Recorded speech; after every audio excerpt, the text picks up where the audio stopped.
Hello Star Wars fans, welcome to Middle-Aged Kiwi Man collecting Star Wars figures. Yesterday, you might have seen, I finally backed the Ghost. I'm very excited about that. It's going to be pretty expensive when it comes, but this video is about something very inexpensive, and I have decided to upgrade some of the backgrounds to some of my figure dioramas, and I'll show you some of those today, so come check it out. Okay, first thing in terms of improving the backdrop is coloured cardboard. So I got 3 pieces of this coloured cardboard. I got 2 sand coloured ones, 1 sky blue coloured one.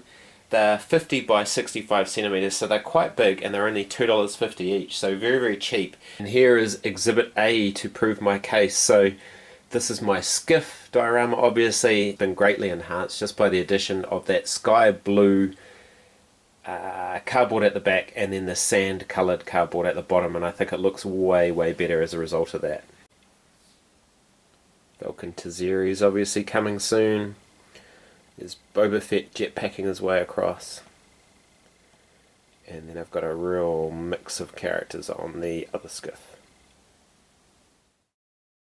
I came across this piece of polystyrene a while back, and it's been sitting in my garage. I was looking at it today and I thought that's actually a really nice doorway, and that might make a really nice backdrop for my Jedi Luke from The Mandalorian when he jumps out and takes out all the Dark Troopers. And so what I've done so far is I've just coated it in Mod Podge so that then I can paint it easily, and I'll just paint that sort of like a grey to be the interior of an Imperial spaceship. And lastly, so I found this piece of foam board. I've just added some other random bits of foam and I've kind of scuffed them up, but I also have these cylinders, and these cylinders are just polystyrene cylinders. I use them for my indoor tree tutorial. And so I'm going to take a leaf out of Toys of the Way book, and I'm just going to coat that in some grout and to add a bit of texture, and that's going to be a backdrop for sort of like Navarro or somewhere like that. Right, here's some light grout mix, just grout and water, and I'm just going to paint over this. Ooh, it looks a little bit runny.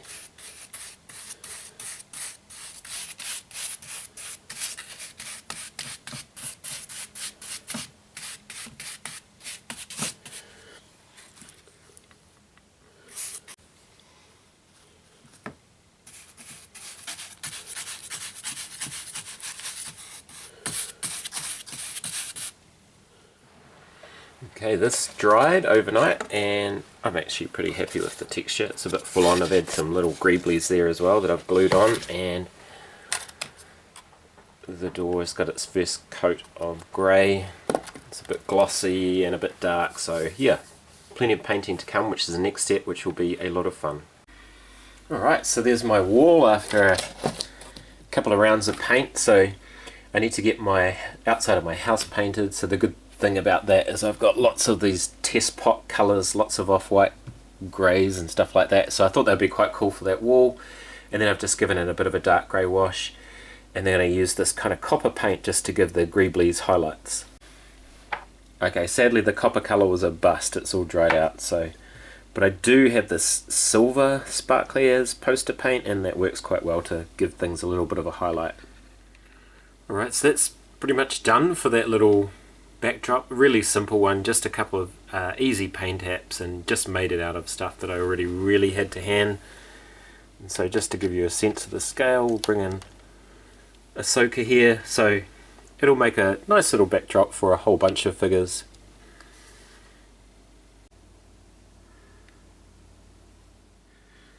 A couple of things arrived in the mail today as well. Picked up this guy, the Episode 3 Covert Ops Clone Trooper. So it's a StarWarsShop.com exclusive. Pretty interesting deco, but that old 2005 mold. Interestingly, on the back,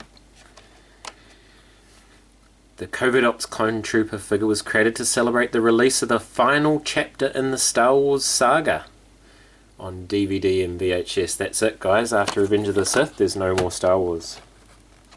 Or is there?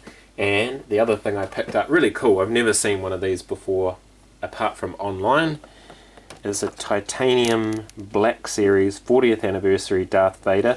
So it's 3.75 inch scaled, comes with a little backdrop, and I might open it up because you can see there he comes with a little flared lightsaber, And yeah, very, very nice. Darth Vader himself is a hefty boy. Again, it's a titanium series, so he's made of metal.